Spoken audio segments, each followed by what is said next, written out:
मूर्ख कछुआ। बहुत समय पहले की बात है। एक कछुआ था जो किसी गांव में एक तालाब में रहता था। उसकी मित्रता दो बगुलों से थी। तीनों दोस्त एक साथ खूब मज़ा किया करते थे।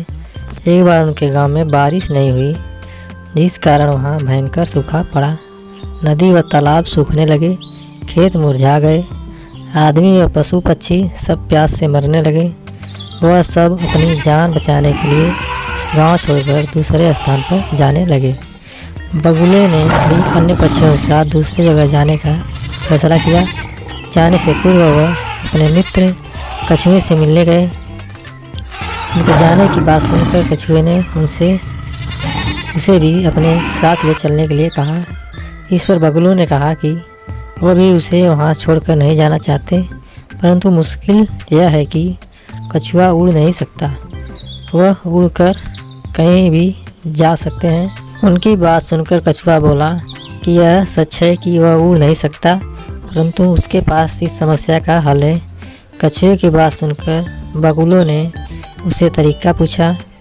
कछुआ बोला, तुम एक मजबूत डंडी ले आओ।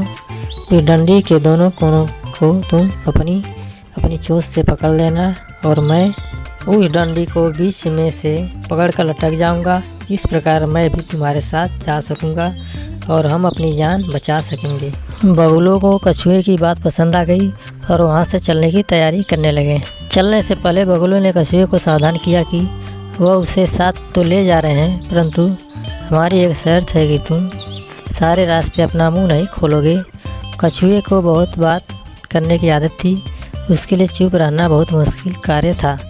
बगुले कछुए से आगे बोले, यदि तुमने गलती से भी मुंह खोला तो तुम नीचे गिरकर मर जाओगे। इस पर कछुआ बोला कि मैं कभी भी ऐसी मूर्खता नहीं करूँगा। बगुलों ने डंडी के दोनों किनारों को अपनी चोंच में दबा लिया।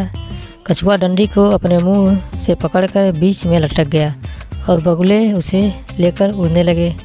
यह तीनों आकाश में ऊंचे उड़ते गए। काफ़ी समय तक उड़ने के बाद वह एक नगर के ऊपर से निकल रहे थे तो उनको देखने के लिए सड़कों पर लोगों की भीड़ जमा हो गई। किसी ने भी ऐसा नज़ारा पहले कभी नहीं देखा था और लोग जोर जोर से ताली बजाने और शोर मचाने लगे। लोगों को इस तरह से शोर मचाते और ताली बजाते देख कछुआ को बहुत क्रोध आया।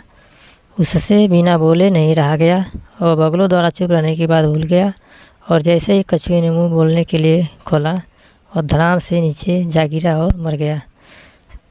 सीख: विनाश काल विपरीत बुद्धि। जब कोई दूसरा हमें अपने भले बुरे के बारे में बताए तो उसे मानना चाहिए।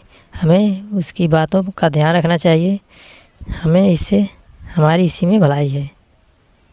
दोस्तों, हमारे यूट्यूब चैनल को शेयर लाइक सब्सक्राइब जरूर करें। धन्यवाद।